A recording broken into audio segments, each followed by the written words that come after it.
జై శ్రీమన్నారాయణ. నేను మీ icon astrologer Gattupalli Suresh Babu. ప్రతి ఒక్కరి జీవితం కూడా కాలాలుగా ఎన్నో రకాల రోజులు, వారాలు, వారాలు, పక్షాలు, నెలలు, మాసాలు, అలానే సంవత్సరాలు, ఇలాగా ప్రతి ఒక్కరి జీవితంలో కూడా పుట్టిన తర్వాత, జన్మించిన తర్వాత ప్రతి ఒక్కరి జీవితంలో కూడా ఎన్నో రకాల గోల్స్ ఉంటాయండి. ఈ రోజుల్లో హైపర్ మైండ్ అయినటువంటి పిల్లలు 3 సంవత్సరాలకి మీరు ఏమవుతారా అంటే నేను పలానా అవుతానని చెప్తూ ఉన్నారు. అలాంటి మనిషి మైండ్ లో అన్ని రకాలుగా కూడా మనం అనుకుంటూ కూడా ఆ వయసుకు వచ్చే సమయానికి అవన్నీ కాకుండా గోల్స్కి వెళ్ళిపోతా ఉన్నాయి. ఏదైతే కోరికలు ఉన్నాయో కోరికలు వెళ్ళిపోతా ఉంది. కానీ మనం జీవితంలో ఎదగలేకపోతా ఉన్నాం. ఇవన్నీ కూడా గమనిస్తూ ఉన్నారు. పోనీ కొంతవరకు మనం ఎదిగామనుకుంటే ఎవరెక్కడ కళ్ళు పడతా ఉన్నాయి. ఎవరైనా ఇంట్లో బంధుమిత్రులే, లేకపోతే ఇంకేదైనా సమస్యలు ఉండే, బయట బంధుమిత్రులే కాకుండా ఫ్రెండ్సా, కొలీగ్సా, తెలిసిన వాళ్ళయా, లేకపోతే ఇంట్లో అందరి తరపు నుంచి ఎక్కడి దగ్గర నుంచి మనకు కట్లు పట్టుకున్నాయా, ఎన్నో రకాల సమస్యలతో మనం ఎదగలేకపోతా ఉన్నాం, ముందుకెళ్ళలేకపోతున్నాం. పుట్టినప్పటి నుంచి చివరి వరకు కూడా ఇలాంటి ఆర్థిక సమస్యలతో ఎదుగులేకపోతూ ఉన్నారు. నాలెడ్జ్ ఉంటుంది, తెలివితేటలు ఉంటాయి, అందరికీ ఉంటుందని తెలివితేటలు, చదువుకుంటారు, కానీ ఏం చేయలేని పరిస్థితి ఉంటుంది. అందరిది కాలం రాదు. అదేమంటే నువ్వు మా నాన్న కోటీశ్వరుడు కాదు, మా నాన్నకి ఆస్తులు అనుకుంటే ఎవరికి ఆస్తులు ఉండవండి. మన తెలివితేటలతో మన దరిద్రం బాగాలేకపోతున్నాం, అలా అయిపోతాం తప్పితే ప్రతి ఒక్కరి జీవితంలో ముందుకెళ్ళాలని సంకల్పం ఉంటుంది. ఒక్కొక్కరు ఉంటారండి, ఇంకా నేను చెడిపోవాలి, ఎదురుని చెడగొట్టాలి, వాడు బాగుపడకూడదు అనేటువంటి వ్యసనం, రంది, కుళ్ళు ఉంటుంటారు కామన్. కానీ ప్రతి ఒక్కరి జీవితంలో పుట్టగానే మంచోడు అవుతారు, మంచి పుట్టగానే చెడ్డోళ్ళు ఎవరు కదండి. సావాస దోషం బట్టి అలా చెడ్డోళ్ళుగా మారిపోతూ ఉంటారు, వాళ్ళ ఆలోచన విధానం మారుతూ ఉంటుంది. కాబట్టి ఇక్కడ మనకి ఏం మాట్లాడాలనుకున్నాం అంటే కనుక ముఖ్యంగా మనిషి జీవితంలో అవసరం ఏంటండి? ఆర్థికం. డబ్బు ఉంటే సాధించలేదు ఏది లేదు. డబ్బు ఉంటే ప్రతిదీ మన చేతులకు వస్తుంది. డబ్బు ఉంటే మనకు చెంతకే చేరుతుంది ఏదైనా సరే. సీఎం అయినా, పిఎం అయినా, లేదా ఇంకా ఇతరైనా సరే ఏ సమస్యని పరిష్కారం కావాలి మన కలియుగంలో అంటే కనుక ఇటీవల అయితే మాత్రం ఖచ్చితంగా డబ్బే అవసరం అండి. రూపాయికి ఎన్ని ఫోన్లు వస్తాయో కాదు, ఎన్ని ఫోన్లకు రూపాయి వస్తే పరిస్థితికి ఏర్పడ్డాము, ఎన్ని డాలర్స్కి రూపాయి వస్తుంది కాదు, రూపాయికి ఎన్ని డాలర్లు వస్తాయి అనే దానికి వెళ్ళిపోవాలి. కాబట్టి ఇక్కడ మనం ఏమనుకుంటున్నాం అంటే ప్రతి ఒక్కరు కూడా ఆర్థికంగా ఎదగాలి. ప్రతి ఒక్కరి జీవితంలో కూడా ఏదో ఒక లోపం, ఏదో ఒక తాపం, ఏదో ఒక శాపం కొట్టి పిట్టాడి దొరుకుతుంటుంది. కానీ ఇవన్నీ కూడా మనకి ఏ రకంగా అంటే ఏదైనా గురువుని నమ్ముకున్నామా, మనం బలేతూనే ఉన్నాము, ఆ గురువు మనల్ని మోసం చేస్తూ ఉన్నారు. ఇలాగా మనకి ఎన్ని రోజులు బతుకుతామండి ఈ బాధలు.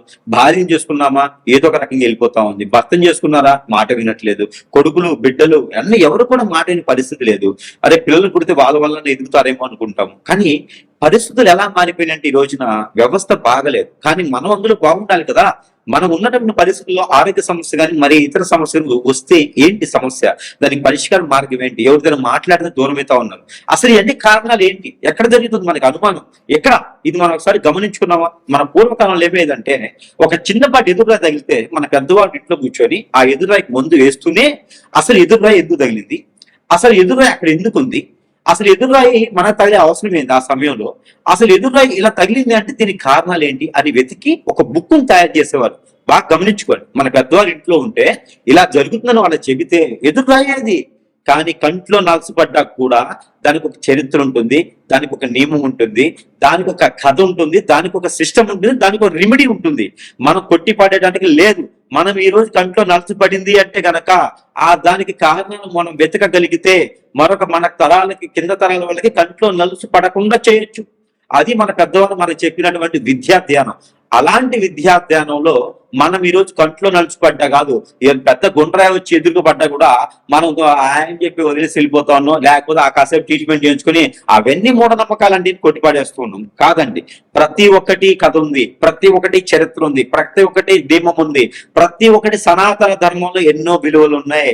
ప్రతి ఒక్కటి కూడా మనకి లిఖించబడినట్టు మన పెద్దల అనుభవాలు చాలా ఉన్నాయి. ఇందులోను మనకి ప్రతి ఒక్కటి కూడా సూక్ష్మంగా గమనించుకుంటే కనుక ఆ ఎక్కడైతే మొదలైందో, ఎక్కడైతే ఈ వేరు కాదు మనం చూడాల్సింది, ఆ వేరుకి మొదలైనటువంటి ఇత్తనం ఉందో, ఆ నారు ఏదైతే ఉందో, ఇవన్నీ కూడా మనం గమనించి గనక పీకి వేస్తే ఖచ్చితంగా మన సమస్యకి పరిష్కారం దొరుకుతుంది.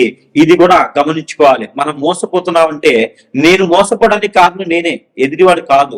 నేను ఇబ్బంది పడ్డాను, నన్ను ఎవరైనా కొట్టారు, నన్ను ఎవరిని ఇబ్బంది పెట్టారంటే కారణం ఏంటి అంటే ఎదుటి వాళ్ళని నమ్మడం వలన. ఎదుటి వాళ్ళని మీరు నమ్మడం వల్లనే ఈ రోజుల్లో కనుక మనకి ఇది అవుతుంది. కాబట్టి ప్రతి ఒక్కరు కూడా గ్రహించండి, గమనించండి, ఆలోచించండి, ముందుకు వెళ్ళండి. ఇక్కడ మనము సరైన సమయానికి నిలదొక్కోలేకపోవటం, పెళ్లిళ్ళు అవ్వకపోవటం, పేరెంటాలు అవ్వకపోవటం, సరైన సమయానికి జీవితంలో ముందుకెళ్ళలేకపోవటం, ఎన్నో రకాల గోల్స్ ఉంటే కాళ్ళేమో గడపలు దాటం, కోరికలేమో కొండలు దాటితే, ఇవన్నీ కారణాలు ఏంటి అనేది మనం ఒక్కసారి చూద్దాం. రాశి ప్రకారంగా, ఆ రాశిలో ఉండే లక్షణాల ప్రకారంగా, అందులో ఉండే మనుషుల ప్రకారంగా అసలు ఏం జరగడం వల్ల మనకు ఆర్థిక స్థితిగతులు మెరుగవట్లేదో ఒకసారి మనం పరిశీలన చేసుకుందాం. ద్వాదశ రాశుల్లో ఒకటి మకర రాశి. ఈ మకర రాశి వారికి ఆర్థిక సంక్షోభం అంటే ఏ గ్రహాలు ఎటు మారినప్పటికీ కూడా వీరికి ఆర్థిక సంక్షోభం అనేది ఖచ్చితంగా అలా ఉండిపోతుందండి. ఎన్ని సంవత్సరాలైనా అట్లాగే ఉండిపోతారు, స్టేబుల్ గా అలా వెళ్ళిపోతుంటారు. మా తాతగారని మా నాన్నగారని నేనండి అలా ఆ వంశపారపరంగా వచ్చేటువంటి జాబులని కూడా అలా పట్టుకుంటూ వెళ్ళిపోతారు, జాయిగా అలా ముందుకు వెళ్ళిపోతుంటారు. అలా తల్మూలు ఏంటంటే ఎవరో ఒకరు మనకి దెబ్బేసేస్తారు, వెనక నుంచి తల మీద చేపెట్టేసి దెబ్బేసేసేలాగా అన్ని రకాల నష్టాలు వచ్చేలాగా మాత్రం కనిపిస్తూ ఉంటది. కాబట్టి అలా నష్టాలు రాకుండా ఉండాలంటే కనుక మనం ఎవరికి అవకాశం ఇవ్వకూడదు. ముందు ముఖ్యంగా మన నెత్తి చేపెట్టే అవకాశం ఇవ్వకూడదు. మనకి నెత్తి చేపెట్టిన మాత్రం తోసేస్తారు, కాలు కొట్టిన దానికి నెత్తి చేపెట్టిన రెండింటికి అవకాశం ఇవ్వకూడదు. మకర రాశి వారు చాలా జాగ్రత్తగా ఉండాలి, మెలకుగా ఉండాలి. ఎవరికి కూడా అవకాశం ఇచ్చేదానికి చేశారంటే మాత్రం నష్టం. అంటే అలాంటి గోచర ప్రకారంగా కేతువు గాని, రాహువు గాని, కుజుడు గాని మనకి గోచర ప్రకారంగా స్వస్థానంలో ఉంటూ వారిపైన గురువు గాని, శుక్రుడు గాని 3, 4, 7 స్థానంలో ఉండి వారికి వెళ్ళి చూస్తున్నట్టు కనుక ఆర్థిక సంక్షోభం నుంచి బయటపడేదానికి కూడా ఉండదు. ఎందులో ఇన్వెస్ట్ చేస్తే కూడా ఖచ్చితంగా నష్టపోయేదానికి ఉంటుంది. కాబట్టి ఎందులో ఇన్వెస్ట్ చేసే ముందు కొంచెం ఒకసారి 2 సార్లు ఆలోచించుకొని ఇన్వెస్ట్ చేసుకుంటూ ఉండాలి. అదే రకంగా ఈ ధనుసు, ఈ యొక్క మకర రాశి వారికి ఆ దేవుని అనుగ్రహం కూడా చాలా తక్కువగా ఉంటుంది. ఎందుకంటే కనుక గ్రహాలన్నీ స్థితిగతులు మాగలు ఉండకుండా ఏ గ్రహం ఎటు మారినా కూడా మకర రాశి వారి పైన పడుతూ ఉంటారన్నమాట. ఎవడొచ్చి బాంబులు తాలిబాలు పడ్డట్టుగా. అలానే మీరు కొంచెం జాగ్రత్తగా ఉండాలి. అలానే మకర రాశి వారు దేవుని అనుగ్రహం ఖచ్చితంగా కావాలండి. దుర్గామాత దగ్గర కానీ, లలితమ్మ వారి దగ్గర కానీ, పార్వతమ్మ వారి దగ్గర కానీ వెళ్ళి కుంకుమ చేయించుకోవాలి. మీరు ప్రతి మాసంలో ఒకసారి మాస రోజైనా సరే, ఏకాదశి రోజైనా సరే అలాంటి కుంకుమ చేయించుకొని ఆ కుంకుమని ప్రతిరోజు కూడా ధరించుకుంటూ స్త్రీలైన పురుషులైన పిల్లలైనా సరే చేస్తూ ఉంటేనే మీకు ఎన్నో రకాల నుండి ఆ అశుభ దృష్టి కూడా తొలగిపోయేలా ఉంటుంది. కాబట్టి ఆ రకంగా ముందుకు వెళ్ళాలి. అదే రకంగా మీకు దేవుని అనుగ్రహం కావాలి కాబట్టి ఆ దేవుని అనుగ్రహం శివాలయంలో పంచామృత అభిషేకం, విష్ణు అభిషేకం కూడా చేసుకోవచ్చు. మీరు తామర పూలతో అభిషేకం చేసుకుంటే చాలా అద్భుతంగా మీకు ప్రతిఫలం కనిపిస్తూ ఉంటుంది. కాబట్టి ఆ విధంగా ముందుకు వెళ్ళొచ్చు. దాంతో పాటు ఎన్నో రకాలైనటువంటి సంఘటనలు, విశేషమైనటువంటి జీవితం గడపాలనుకుంటే కదా అప్పులు వాళ్ళు అవ్వద్దు, అప్పులు ఎవరికి కూడా ఇచ్చే వ్యవస్థకి, పరిస్థితికి మారద్దు. మీరు దాంతో పాటు మీకున్న దాంట్లో తృప్తిగా ఉంటే కనుక మీకు ఎన్నో రకాలైనటువంటి ఇబ్బందులు ఉన్నా, నష్టాలున్నా, విజ్ఞానం ఉన్నా కూడా కొంచెం మేర తొలగిపోయేలా ఉంది. కాబట్టి ఆ తొలగిపోయే మేర మీరు గమనించుకుంటూ, గ్రహించుకుంటూ ఉంటుండాలి. ఇకపోతే మకర రాశి వారు ఎప్పుడు కూడా తినకూడనటువంటి వస్తువు ఒకటి ఉంది, దోసకాయ. మకర రాశి వారు ఎక్కువగా దోసకాయ తినొద్దు, ఎక్కువగా కాదు అసలు తినకపోవడం చాలా మంచిది. ఈ దోసకాయ మీకు ఎన్నో రకాలైనటువంటి దూరమైతే ఉంటాయి పనులు కూడా, అవన్నీ కూడా పూట పంచడం అంటే దోసకాయ కాకుండా మీరు ఏదైనా తినొచ్చు. దోసకాయ ఒకటి మాత్రం అవాయిడ్ చేస్తూ ఉండండి. వీలైనంత వరకు దోసకాయ అనేది ఎక్కువ తినకండి. దీంతో పాటు మీరు ప్రతినిత్యం కూడా స్నానం చేసే నీటిలో పట్టిక ఉంటుంది, మన ఇంటికి వచ్చిన పట్టిక, అది కొంచెం వేసుకొని స్నానం చేస్తూ ఉంటే కొంతైనా సరే గ్రహాల నుంచి వచ్చే స్థితిగతులు అన్ని కూడా మీకు సానుకూలంగా ఉండేసి మిమ్మల్ని పేరు ప్రఖ్యాత వచ్చే డబ్బు మనకి సంపాదన వచ్చేలా కనిపిస్తుంది. కాబట్టి ఇంకా దీనికన్నా పెద్దగా ఏమైనా ఉంది అంటే కనుక మీ పైన ఎవరైనా చెడు క్రియ చేయించాలని అనుమానం మీకుంటే కనుక ఖచ్చితంగా సంప్రదిస్తే మీకున్నటువంటి సమస్యకు పరిష్కారం మార్గం చూపించే విధంగా ఉంటుంది. అయితే కనుక ఇక చిన్న పరిహారం చేసుకుని కూడా అదృష్టవంతులు అవ్వచ్చు. జై శ్రీమన్నారాయణ. నేను మీ ఐకాన్ ఆస్ట్రాలజర్ గట్టుపల్లి సురేష్ బాబు. ఈరోజు మనకి ఇంట్లో ఎన్నో రకాలైన సమస్యలు వస్తూ ఉంటాయి. ముఖ్యంగా దేనికి వస్తాయి అంటే ఆర్థిక సమస్యలు. ఈ ఆర్థిక సమస్యలు కావచ్చు, ఆరోగ్య సమస్యలు కావచ్చు, ఎన్నైనా కావచ్చు. వాస్తు ప్రకారంగా మనకు వచ్చేటువంటి సమస్యలు అనేకం. ఆ వాస్తు కనుక మనకు బాగుంటే కనుక, అంటే ఇంట్లో ఎగిన మొత్తం బయట పలకలి మోత అంటుంటారు. ఇంట్లో వాస్తు బాగుంటే మనకి అన్ని రకాలుగా సానుకూల పడుతుంది. అలానే ఇంట్లో చికాకులు, పరాకులు, ఆర్థిక సమస్యలు, ఆరోగ్య సమస్యలు, సరిగ్గా ఇంట్లో ఉండలేకపోవడం, తినలేకపోవడం, చిట్టుకోవడం, కొట్టుకోవడం, ఎన్నో రకాల ఇబ్బందులు పడుతూ ఉంటారు. పిల్లల్లో నేలారిష్ట రోగాలు ఉంటాం, బాలిష్ట రోగాలు ఉంటాం, నేల పడుగు ఉంటాం, ఏడవటం, మతి మరుపు ఉండటము, మాట వినకపోవటం, ఎన్నో రకాల మనం చూస్తూ ఉంటాం. భార్య మాట వింటూ, భర్త మాట వింటూ, పూజ చేద్దాం పూజ చేద్దాం మనం వెళ్ళలేకపోతూ ఉంటాం. ఇంట్లో ఏదైనా నెగిటివిటీ ఉంటుంది, ఇంట్లో ఏదైనా కీడు జరిగి ఉంటుంది. ఇలాంటి ఎన్నో మనం చూస్తూ ఉంటాం. వాళ్ళంటి కూడా ఒక్కొక్క దానికి ఒక్కొక్క సమస్య ఉంటుంది. నిధులు, నిక్షేపాలు, ధనమైసమ్మ, అమ్మవార్లు, కట్లు ఎన్నో ఉంటాయి. ఒక్కొక్క దానికి ఒక్కొక్క సమస్య.